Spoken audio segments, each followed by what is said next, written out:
Baik, saya lanjutkan lagi materinya.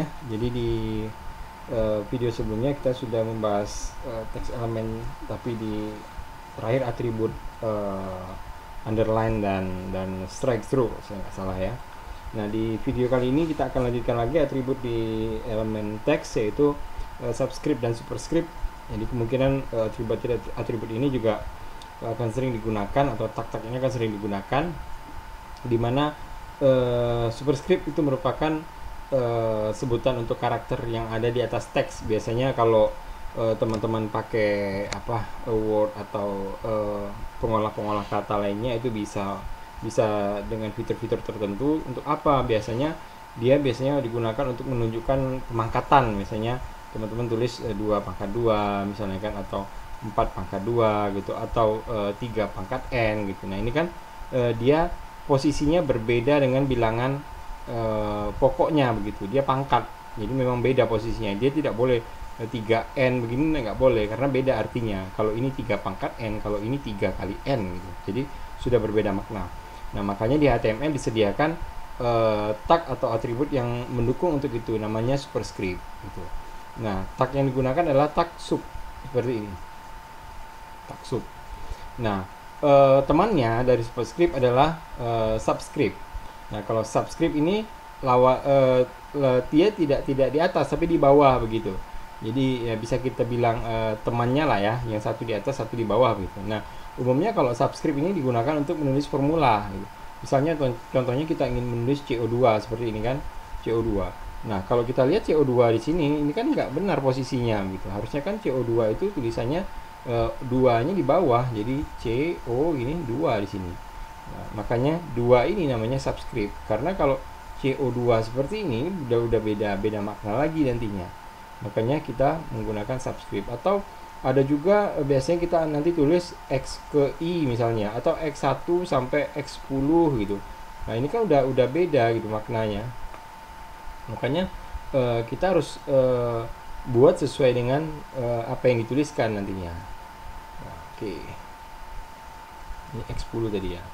Nah, untuk melakukan ini di dalam HTML itu sudah difasilitasi dengan subscript dan superscript. Jadi memang dia ada superscript ini yang subscript ini. Nah, untuk melakukannya gitu, kita bisa panggil saja begitu tag-tag tersebut, di mana subscript itu sub seperti ini dan superscript itu sub seperti ini.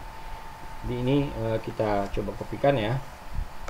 Kita coba kopikan ke file baru kita, misalnya di sini namanya supersub misalnya ya. supersub.html. Ini simpan. Oke, saya kopikan di sini. Ini kan ada CO2, kemudian 20.000 pangkat 2 misalkan, CO2 lagi, dan seterusnya. Oke, ini saya simpan, kita jalankan sekarang ya.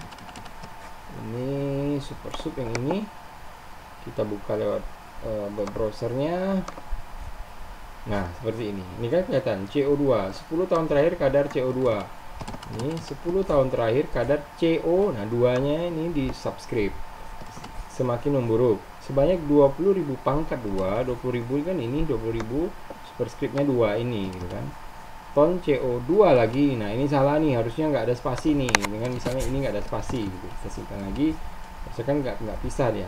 Kita press, ini digabung, dikeluarkan dari jalanan. Misalnya seperti itu. Ini contohnya saja gitu. Nah, ini contoh penggunaan superscript. Oke, kita lanjutkan lagi. Yang terakhir itu ada preformatted element. Jadi preformatted element ini merupakan tag yang akan membuat tulisan kita itu tampil tanpa diformat apapun. Jadi di antara tag pre buka dan tag pre tutup itu, ini tag ini preformatted ini, jadi dia ada buka ada tutupnya. Dia akan ditampilkan apa adanya, termasuk ada karakter white space-nya kayak tab, enter, spasi gitu. Itu akan tampil semuanya, jadi nggak akan dihilangkan gitu.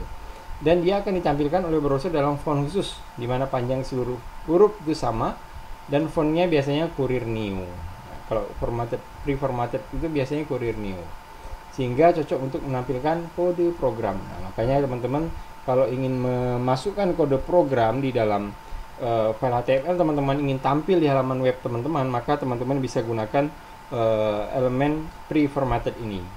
Tuh. Nah, seperti apa contohnya? Kita lihat. Nah, ini misalnya. Jadi kita tulis di sini, tulisan ini adalah akan tampil dengan apa, lalu saya tetap adanya gitu. Jadi spasi besar di sini, lalu di bawahnya ada spasi lagi, lurus spasi, lalu ada tab lagi, tab dan karakter enter akan tampil di format. Saya enter, setelah itu ada tab di sini, ada tab di sini. Jadi ada beberapa tab jadinya. Kalau teman-teman lihat, ini ada di sini ada tab, di sini ada tab gitu kan, di sini. Kemudian ini saya enter gitu. Ini enter, lalu ini ada tab juga, ini ada tab juga gitu kan. Nah, jadi ini formatnya memang ya sesuai dengan apa yang akan tampil nanti ya seperti ini begitu. Jadi dia akan mengikuti. Nah, kita akan lihat